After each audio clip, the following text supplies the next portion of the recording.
I'm really excited to be here with you guys today. Been to Pennsylvania quite a few times. I have yet to get invited to go hunting, so we'll work on that. I have fished some of your lakes and rivers. He's begging now. He's begging. Always got to make the plug, you know. And so this is an exciting day for the campaign and also for all of you here, I hope, to launch the Sportsmen for McCain Coalition here in Pennsylvania. We had a really good business meeting down in the southwestern part of the state yesterday. Met with some of your friends and colleagues from the other part of the state to talk about hunting and fishing issues, Second Amendment rights, etc. This is a big day. It's a big day for the campaign. It's a big day for the state. I'm really proud and honored to have been given the position to work with sportsmen to help organize us to benefit John McCain. Well, I have the distinct pleasure of introducing the governor. My name is Chris Hackett. I'm the Republican nominee for Congress in the 10th Congressional District. Introducing the governor is certainly a pleasure. As an innovative and energetic and reform-minded governor, he has accomplished great things in the state of Minnesota. And I think that we are very fortunate to have him as one of the national co-chairs for Sportsmen for McCain. He is a leader in many facets of his life, and this is just another area where he's applying his leadership skills that will take us in the right direction, that will help us get John McCain across the finish line in November. Because as Helga said, there is not a more important election. There's a clear contrast between the candidates. John McCain is the right candidate for our country at the right time. With that, Governor, thanks. Thank you.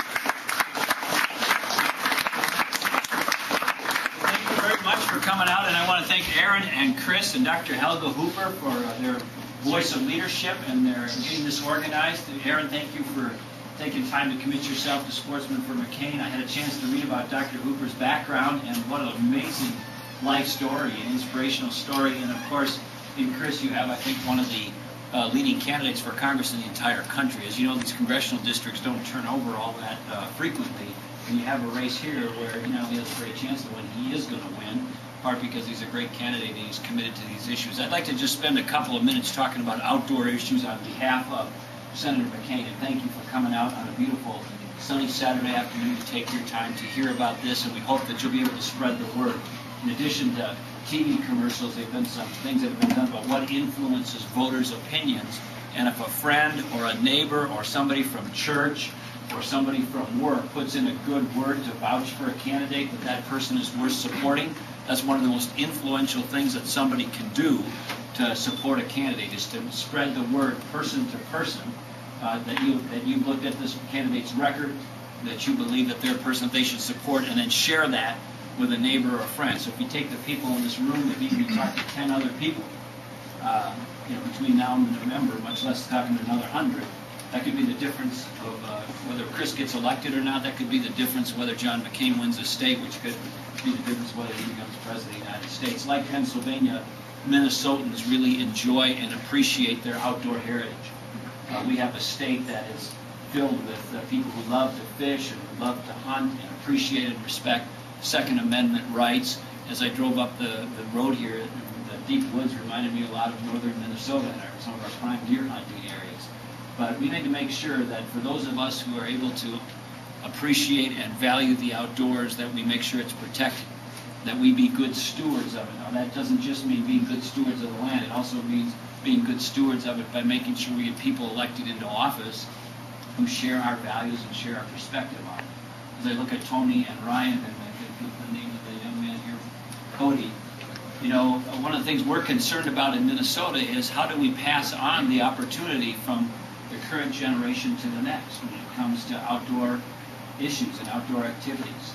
And we got a very famous outdoorsman in Minnesota who said it's not because that we lack the natural resources, it's that the next generation oftentimes lacks the opportunity, that they need somebody to make sure that they have the chance to experience it and to appreciate it. So I want to thank you for being leaders in the movement, caring enough about the issues to show up, and I just ask you to share it both verbally in the political arena, but also with the next generation of family members and the like. When we go to deer camp in Minnesota, it's not just about hunting.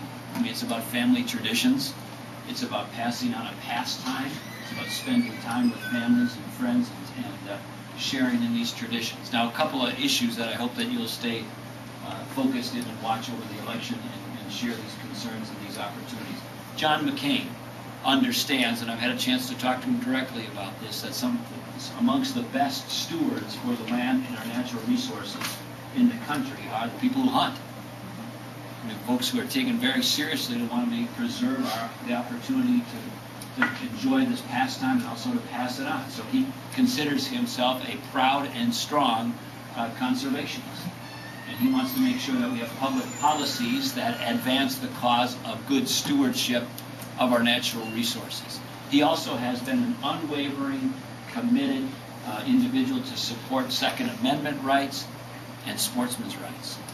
And if you look at the two candidates in this race, it isn't even close. I mean, these two candidates aren't even in the same league when it comes to the Second Amendment. And I won't go through it all, but Barack Obama was in the state legislature in Illinois, and as a U.S. Senator, has had many opportunities to take positions and make statements about Second Amendment rights. So has John McCain in his many years, in fact decades, in the United States Congress. And what that record reveals in abbreviated fashion is this. John McCain has been an unwavering, strong, committed supporter of Second Amendment rights, and Barack Obama has not. Barack Obama, as a state legislature and as a United States Senator, has made comments and taken positions that indicate he would support gun bans, not just as to certain types of weapons, but even as it might relate to handguns, even as it might relate to guns that we would use in outdoor sporting activities. I hope that's of concern to you. It's of concern to me. Helga talked a little bit about her experience from her family. That's a prospect that, we have a Second Amendment for a reason. I hope that the people in this room, I know you do, share the importance of keeping that as a foundational perspective for our country. If you begin to erode the Second Amendment, I think you open the door to many, many problems. Fortunately, the U.S. Supreme Court recently took a position on our side of it that will hopefully serve us well when some of these issues might get litigated in the future. But that's not going to happen if you have a president who appoints judges who make up the law rather than interpret the law as it's written. John McCain is somebody who's committed to put judges on the Supreme Court who interpret the law as written, not make it up on the back of a napkin. So these issues are very profound and they're very important. And I would just ask you to please talk to your friends, talk to your neighbors, talk to your coworkers, talk to anybody in your circle of influence about the dramatic differences between these two candidates. We don't have to make it and shouldn't make it personal. There's just a record on the issues that speaks for itself. And Barack Obama's record when it comes to outdoor issues and Second Amendment issues is awful. Senator John McCain's record is very good. It's extremely good.